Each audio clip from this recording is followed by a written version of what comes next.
এই ফয়সালের জন্য অনেক জ্বালায় আছি। ফয়সাল কি করলো আজকে ভিডিওতে আপনারা নিজের চোখেই দেখবেন। আসসালামু আলাইকুম, কেমন আছেন সবাই? আলহামদুলিল্লাহ আমি ভালো আছি। চলে আসলাম আপনাদের মাঝে আরো একটা নতুন ব্লগে। তো আজকের ব্লগে আমি দুপুরে রান্না-বান্না এগুলাই শেয়ার করব। আর ফয়সাল আজকে কি করলো রান্না করে সেটা আপনারা নিজের চোখে দেখবেন। একজন মানুষকে এত দেখে শুনে কিভাবে রাখা সম্ভব বলেন? ও কিন্তু ভালো মন্দ কোনো কিছুই বুঝে না। ও কোনো কিছুই বুঝে না। সেটা আপনারা নিজের চোখেই দেখবেন। দেখতে থাকেন ভিডিওটা। তো এখানে আমি আজকের ভিডিওটা এখান থেকে শুরু করলাম। আজকে আমি বিরিয়ানি রান্না করব, মানে সাদা বিরিয়ানি। ওমানিদের সাদা বিরিয়ানি অনেক পছন্দ। তো আমি অনেক সময় কালারফুল বিরিয়ানি রান্না করি, আপনারা দেখেন। তো আজকে আমি সাদাটা রান্না করব। বাইরে গেছিলাম ম্যাডামের সাথে আমার মানে আমি কার্গোতে আর কি বাংলাদেশে কুরিয়ার করে জিনিস পাঠাবো। তো সেখানে এখানে আমার এরিয়াতে 2-3টা কুরিয়ার সার্ভিসের অফিস আছে। তো ওইখানে আমার ম্যাডাম নিয়ে গেছিল। নিয়ে যাইয়া তারপরে আমি ওখানে গিয়ে কথা বললাম। তো ওনারা অন্যান্য দেশে পাঠায়, ইন্ডিয়া পাকিস্তান এসব দেশে পাঠায়, কিন্তু বাংলাদেশে ওনারা পাঠায় না। তো ওইটার জন্য মাসকাটে যেতে হবে। তারপরে 2-3টা দোকান ঘুরলাম, ওনারা কেউই পাঠায় না। তারপর ম্যাডামকে এসে বললাম, ম্যাডাম পরে বলল আচ্ছা ঠিক আছে, আমাকে আমার জিনিসপত্র প্যাকিং করতে আমার কফিলের মানে আমার ম্যাডামের হাজব্যান্ডের কাছে উনি দিবে। উনি দিয়া দিবে গাড়িতে উঠাইয়া, তখন উনি নিয়া মাসকাটের থেকে ছেড়ে দিবে, কারণ উনি মাসকাটে ডিউটি করে ওখানে। যাওয়ার সময় ডিউটিতে যাওয়ার সময় নিয়ে গেলে ওখান থেকে উনি ছেড়ে দিতে পারবে। তারপরে আমাকে স্লিপটা দিলে আমি টাকা দিয়ে দিব, তাহলেই হবে। তো এইখানে আমি দেখেন খুব সকাল থেকে আজকের ব্লগটা আমি শুরু করছিলাম। তো এখন বাজে 4:50, ভোর 4:50। তা আজকে আমি ম্যাডামের স্কুলের জন্য চা বানাবো। এখন আপনারা প্রশ্ন করতে পারেন যে আপনার ম্যাডামের কি ছুটি শেষ, সে কি ডিউটিতে গেছে? না, আমার ম্যাডামের ছুটি এখনো শেষ হয় নাই। আমার ম্যাডাম এই রানিং যে মাস চলতেছে এপ্রিল মাস, এই এপ্রিল মাসের পুরো একটা মাস বাসায় থাকবে, তাহলে তার ছুটি শেষ। সামনের মাসে সে ডিউটি শুরু করবে। তো এখন আবার এটাও আপনারা বলতে পারেন যে কেন তাহলে আপনি চা বানাই দিচ্ছেন স্কুলের জন্য, আপনার ম্যাডাম তো ডিউটিতে যাচ্ছে না। তো শুনুন, আমি রমজানের আগে 2 দিন আগেও আমি স্কুলে চা বানাই দিছি ম্যাডামের। আবার আজকেও বানাই দিচ্ছি, কারণ আমার হাতের চা ওনারা স্কুলে যত টিচার আছে, স্কুলের প্রিন্সিপাল ম্যাডাম সহ সবাই অনেক বেশি পছন্দ করে আমার হাতের চা। তো এই জন্য আমার ম্যাডাম যখন ডিউটি করে তখন সপ্তাহে 3-4 দিন চা নিয়ে যায় স্কুলে। তো এখন তো ডিউটি নাই, এজন্য প্রতিদিন ওনাদেরকে খাওয়াইতে পারে না। তো ওনারা সবাই ম্যাডামকে মেসেজ দিয়ে বলছে, ম্যাডামদের একটা গ্রুপ আছে, তো ওই গ্রুপে এসএমএস দিয়ে বলছে যে আমার ম্যাডাম আমার হাতে চা খাবে। আর ম্যাডামের আমি বানাইয়া দিব 6:30টার সময়, ওনার বান্ধবী এসে নিয়ে যাবে। তো আমাকে যখন ডাক দিয়ে আমার ম্যাডামের বড় মেয়ে রাতের বেলা বলল যে আগামীকাল স্কুলের জন্য 2 ফ্লাক্স চা বানাইতে। পরে আমি বললাম আচ্ছা ঠিক আছে। পরে সকালবেলা আমি রান্নাঘরে আসছি তাড়াতাড়ি, যেহেতু আমি চা বানায় রেডি করে আবার আমার ম্যাডামের মেয়েদের স্কুলে যাওয়ার জন্য চুল টুল বাঁধা দেই। তো এই জন্য আমি একটু আগে উঠছি। তো 4:50 আমি ঘুম থেকে উঠে রান্নাঘরে চলে আসছি। এসে তো পানি দিলাম, তারপরে চা পাতি চিনি এগুলো সব কিছু আমি দিলাম। এখন গিয়ে দিয়ে আমি রুমে গিয়ে কিছুক্ষণ বসেছিলাম। আসার পরে দেখি চা পাতিটা এই যে এরকম বলক চলে আসছে। তো এখন কালার এসে গেছে। আচ্ছা, এখানে একটা কথা বলি। অনেক আপু আমাকে কমেন্ট করছেন যে এইভাবে চা আগে লিকারটা জ্বালাইলে নাকি ক্যান্সার হয়। তো আমি আসলে এটা জানতাম না, আমি শুনছি। কিন্তু এতগুলা চা দুধ সহ যদি আমি দিয়ে অনেকক্ষণ পর্যন্ত জ্বালাই তাহলে চাটা কমে যাবে, তখন 2 ফ্লাক্স ফুল হবে না। এই জন্য আমার আগে পানি দিয়ে তারপরে চা জাল দিতে হয় দেই, যাতে করে দুধটা দেওয়ার পরে চাটা মানে কালারটা তাড়াতাড়ি চলে আসে আর ঘনই থাকে। নইলে একদম শুকাইয়া ওইভাবে দুধ আর পানি চা পাতি এগুলো দিলে কালার কতক্ষণ লাগবে আসতে আমি ওইভাবে কখনো বানাইনি, আমি জানিও না। তবে একদিন দেখবো যে ওইভাবে বানাই কেমন হয়। আর আমার হাতে অত বেশি সময় নাই যে আস্তে আস্তে জাল দিয়ে জ্বালাবো, এই জন্য আগে আমি এভাবেই চা বানাই। আর আমাকে এভাবেই ম্যাডাম বলে দিছে। আর বাকিটা আমি আমার মতো করে বানাই। তারপরে এই যে আমি দুধের কৌটা দিছি, এখানে আমি হচ্ছে 12টা কন্টেনার নিছি, কারণ আমার বাসার জন্য, ম্যাডামের জন্য চা বানাবো, এজন্য একসাথে বানাবো। আর এখানে হচ্ছে এলাচের গুঁড়া, দেখছেন কত বড় একটা বয়াম এলাচের গুঁড়া কিনে নিয়ে আসছে, যাতে করে আমি ম্যাডামের স্কুলে মানে কয়েকদিন পর পর চা বানাই দিতে পারি। এই জন্য অনেক বড় একটা এলাচের গুঁড়ো নিয়ে আসছে। আর এই এলাচের গুঁড়া কিন্তু অনেক দাম এইখানে, হচ্ছে এটা এভাবে গুঁড়া করে বিক্রি করে।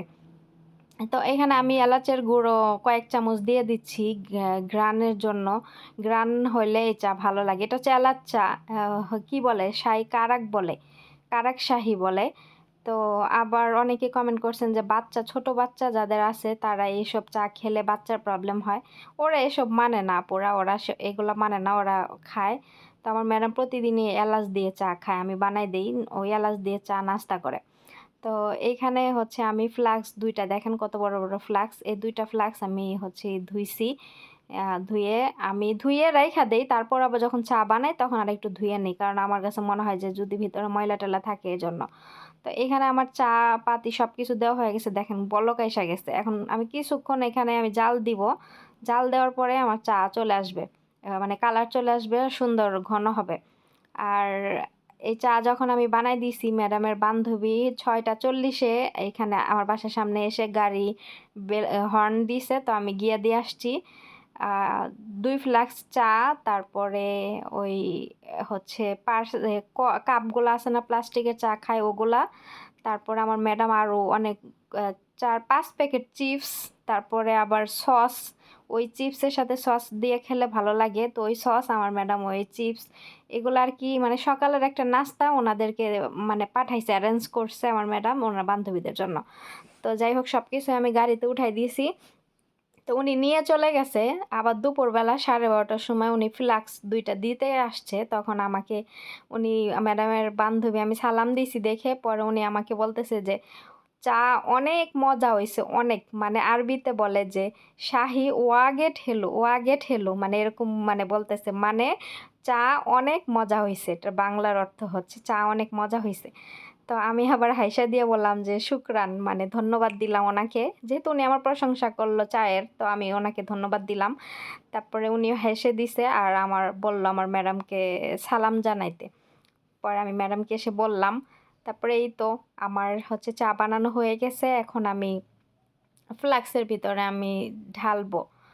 তো এটা কিন্তু একটা প্রশংসনীয় কাজ, ঠিক আছে, যে আমি আমার ম্যাডামের বাসায় কাজ করি, এখানে আমি হচ্ছে চা বানাই, অনেক ভালো মজা করে চা বানাইতে পারি। তো ম্যাডামের যে বান্ধবীরা আছে স্কুলের, ওনাদের বাসায় কিন্তু কাজের মানুষ আছে। তো ওনাদের হাতের চা কেউ পছন্দ করে না বিধায় আমার উপরে এই প্রেশারটা আসে, আমি চা বানাই দিই। সপ্তাহে 3-4 দিন স্কুল খোলা থাকলে আমি বানাই দিই, আর স্কুল নাই এখন তারপরও বানাই দিচ্ছি, ভাবেন তাহলে। তো এটা কিন্তু আমার ম্যাডামের জন্য একটা প্রশংসনীয়, যে তার বাসার কাজের মানুষ অনেক ভালো হচ্ছে চা বানাইতে পারে, কিন্তু অনেক ভালো সুন্দর কাজ করতে পারে, প্রশংসনীয় না? তো আমি যত কিছু আমি এর আগে স্কুলে অনেক খাবার টাবার বানাই দিতাম, তখন তো আমি ব্লগ করতাম না। আমি তো ব্লগ করি মাত্র এই 2 বছর, এখনো হয় নাই, 1.5 বছর হয়েছে মনে হয়। তো আমি আগেও এই যে স্কুলে অনেক খাবার টাবার বানাই দিতাম, তো এখন ওইগুলা আমার ম্যাডাম হচ্ছে নিয়ে খাওয়াইতো, সবাই অনেক প্রশংসা করতো। এমনও সময় গেছে জানেন, আমাকে দেখার জন্য ম্যাডামের বান্ধবীরা বাসার সামনে আসছে যে আমি এত সুন্দর রান্না বান্না করি, তো আমি দেখতে কেমন, এটা দেখার জন্য ওনারা বাসার সামনে হচ্ছে ম্যাডাম আসছে। পরে যখন আসছে আমার ম্যাডাম আমাকে বলছে যে ডাক দিত, আমি যাইতাম, যায় বলল যে আমাকে দেখবে এর জন্য আসছে। আমি হাসতাম আর লজ্জা পাইতাম তখন। এখন লজ্জা পাই না, অনেক দিন হয়ে গেছে, তখন লজ্জা পাইতাম। তো এরকম, ঠিক আছে। আর আমার ম্যাডাম অনেক প্রশংসা করতো আমার নামে, যে আমি অনেক ভালো কাজে, অনেক সুন্দর কাজকর্ম, এগুলো প্রশংসা করতো। কিন্তু এই যে ফয়সালের জন্য কিছু কিছু ক্ষেত্রে, ফয়সাল বড় হচ্ছে তো, ওর জন্য কিছু কিছু ক্ষেত্রে মনে করেন যে ওনার কাছে আমি মানে দোষী হয়ে যায়, অথচ আমি এইসবের কিছুই করি না, কিছুই জানি না, উনি আন্তাজে হুদায় আমার করে। যাই হোক, মায়ের মন তো, এর জন্য। এখানে আমি তরমুজ কাটতেছি, এই তরমুজ হচ্ছে সেই ঈদের আগে আনছে, রমজান মাসে। এই লাস্ট ওয়ান একটা আছে, এটা শেষ হইলেই শেষ। তো অনেকগুলা তরমুজ নিয়ে আসছিল একসাথে, এখন এইটাই লাস্ট, সবগুলা খাওয়া হয়ে গেছে, এটাই লাস্ট। তো কাটলাম আজকে তরমুজটা, মানে তরমুজগুলো প্রতিটা একই কালার, অত বেশি লাল না, মানে একটু সাদা সাদা। আর আমার পাশে ওই দেখেন ফয়সালে বসে বসে কি করতেছে, মানে ওই জায়গাটা ওরই, ওর জন্য আমি ওই জায়গায় কোনো কিছু রাখতে পারি না, আমি রাখিও না। আমি নিজেও ওইখানে ওরা বসার জন্য জায়গা করে দিই, যে ও বসে বসে ওইখানে বসলে মানে আমি রান্না বান্না করি যাই করি না কেন খুব সুন্দরভাবে ও দেখতে পারে, এর জন্য ওরে আমি ওইখানে জায়গা করে দিই বসার জন্য। তারপর ফল টল কাটা শেষ, এখন আমি আমারটা নিয়ে নিলাম, আর ম্যাডামদের হচ্ছে র্যাপিং করে ফ্রিজে রেখে দিব।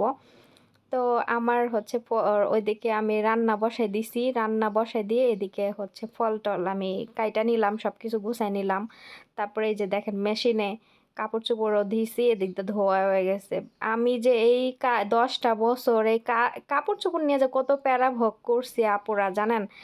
কিন্তু এই সিস্টেমটা যদি আমাকে আগে করে দিত, আমার কাজগুলো অনেক ইজি হইতো, আর আমি যে মানে অনেক সময় ভিডিওতে অনেক কথা এসে বলি, এগুলাও আমি হয়তো বা আমার বলা হতো না। ঠিক আছে, এই বাসাটার মধ্যে কাপড় চোপড়ই বেশি ঝামেলা, মানে অতিরিক্ত কাপড় চোপড় নষ্ট করে, পোলাপান মানুষ ওরা তো বুঝে না, ওরা মানে এখন একটা পরব, পরার পরে ওইটা ভালো লাগতেছে না, খুইলা আরেকটা পরব, তো ওই যেটা পরছে পইরা কিন্তু খুইলা ফেলছে, ওইটা ওই ব্যবহার করে নাই বেশিক্ষণ, তাহলে ওইটা যে আবার গুছাইয়া রাখতে হবে আলমারিতে, সেটা করে না, ঝুড়ির ভিতরে রাইখা দেয়। তো মনে করেন 2 রুমে যাতা যাতা 2 ঝুড়ি কাপড় চোপড় হয় প্রতিদিন। তো এই অটো মেশিনটা যদি আমাকে আগে এনে দিত, তাহলে আমার এই কষ্টগুলো আর ভোগ করতে হতো না। এখন অটো মেশিন আনার উদ্দেশ্য একটাই হচ্ছে, আচ্ছা কেন অটো মেশিন আনছে সেটাও আমি আপনাদেরকে অন্য একটা ভিডিওতে শেয়ার করবো নে, অনেক কথা আছে আপনাদের সাথে, সেগুলো শেয়ার করব, ওই ভিডিওতে শেয়ার করব, এখানে আর বললাম না। তারপরে এই দেখেন আমি রান্না ওইদিকে বসাই দিয়ে এদিকে আমার কাপড় চোপড়ও ধোয়া হয়ে গেছে, মানে জাস্ট অটো মেশিনে কাপড় দিয়ে সাবান টাবান দিয়ে টাইমটা সেটিং করে দিয়ে আমি চলে গেছিলাম, ওই দিক দিয়ে একাই ধুয়ে কাপড় চোপড় বন্ধ হয়ে গেছে, আর আমি তো রান্না বসাই দিয়ে কাপড় চোপড়গুলো তাড়াতাড়ি করে মেলে দিচ্ছি। কত সুন্দর ইজিভাবে কাজ হয়ে যায়। রাতে যখন যখন আমি ঘুমাতে যাব, তখনও যদি আমি কাপড় চোপড় মেশিনে দিয়া টাইম সেট করে আমি রুমে এসে ঘুমাইয়া থাকি, সকালে উঠে দেখবো যে আমার কাপড় চোপড় ধোয়া হয়ে মেশিন বন্ধ হয়ে আছে। তাহলে আমি তাড়াতাড়ি মেলে দিতে পারবো না, আমার কতটা ইজি হয়েছে। আর এই এত কষ্ট করে আমার ওই মেশিনে এক পাশে ধোও, আবার উঠায় হাত দিয়ে উঠায় আবার আরেকটা পাশে নাও, নিয়ে তারপরে কাপড় চোপড় আবার চিপড়াও, মানে অনেক ঝামেলা হয়তো ওই মেশিনে। যারা যেসব আপুরা বাসায় কাজ করেন, তারা ওই সব মেশিনে যে কত প্যারা কাপড় চোপড় ধুইতে এরা হয়তো বা জানে, বুঝতে পারবে। আর অটো মেশিনে অনেক বেশি সুবিধা। তারপরে এই তো আমি বিরিয়ানি রান্না করতেছি, এখানে আমি দেখেন মানে বিরিয়ানি রান্না করতে যা যা লাগে সব কিছু দিছি। তারপরে 2টা শুকনা লেবু, আনাম একটা আস্ত কাঁচামরিচ 3টা দিছি, তেজপাতা, গরম মশলা, আনাম এগুলো দিছি। আর হচ্ছে এদিকে আমি মুরগির মাংসটা দেখেন ইয়া মানে মশলা দিয়ে মাখাইয়া চুলার মধ্যে আমি মানে ভুকারে দিছি সিদ্ধ হওয়ার জন্য। এটা সিদ্ধ হলে পরে আমি হচ্ছে এই মানে ফোড়নের ভিতরে ফ্রাই করতে দিব লাল লাল কালার করার জন্য।